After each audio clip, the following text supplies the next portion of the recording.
俄罗斯卫星通讯社7月10日报道，中国国家主席习近平7月10日在中国与阿拉伯国家合作论坛第8届部长级会议开幕式上宣布，中方将面向阿拉伯国家设立以产业振兴带动经济重建专项计划，并提供200亿美元的贷款额度，同有重建需求的国家加强合作。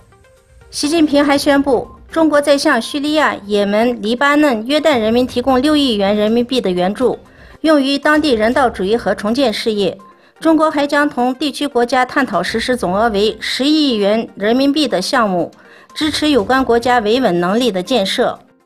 对此，东突厥斯坦信息中心首席执行官阿卜杜吉利里·卡尔卡西发表声明称，中共政府的此举纯粹是在讨好拉拢阿拉伯国家掩人耳目，因为美中贸易战、一带一路项目受阻、人权问题等方面受到了外界很大压力。中共政府在强占的东突厥斯坦对维吾尔人及其他少数民族穆斯林强行实施了各种超出人类承受的人为灾难，语言、宗教信仰、习俗、文化、价值观、尊严都被摧毁，进行了群体性大屠杀、逼婚、同化，所有维吾尔人的黎民都充满了恐惧，恨不得提前去死。中共政府视伊斯兰穆斯林为天敌，在这种情况下，中共政府会心甘情愿地为阿拉伯国家排忧解难吗？所以，本中心呼吁国际联合国组织、自由社会、人权组织及广大网民认清形势，揭穿中共政府的假面具，为维吾尔穆斯林伸冤，使其日常生活回到正常轨道上。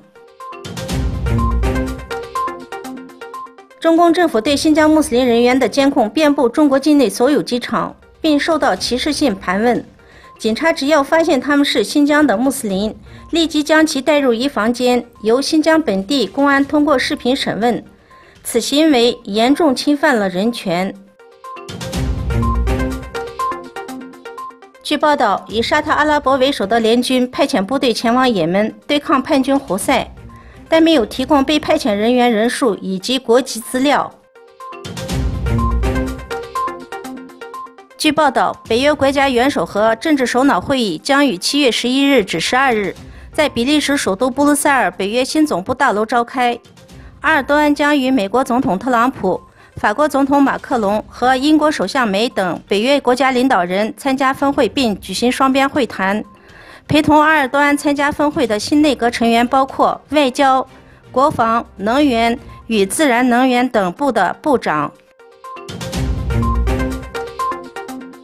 据巴基斯坦媒体7月11日凌晨报道，巴基斯坦民族党7月10日在西北部白沙瓦市举行的政治集会上发生了自杀式炸弹袭击，造成包括该党领导人哈隆·比罗尔在内的13人死亡，47人受伤。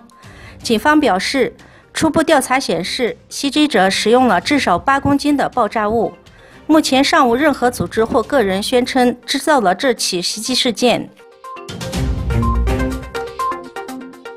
英国的《自然生态与演化》杂志发表了一篇论文，详细介绍了最新发现的生活在三叠纪晚期约237亿年前阿根廷地区的恐龙化石，比腕龙和梁龙还要早4700年，生活位置也就是今天的阿根廷所在的位置。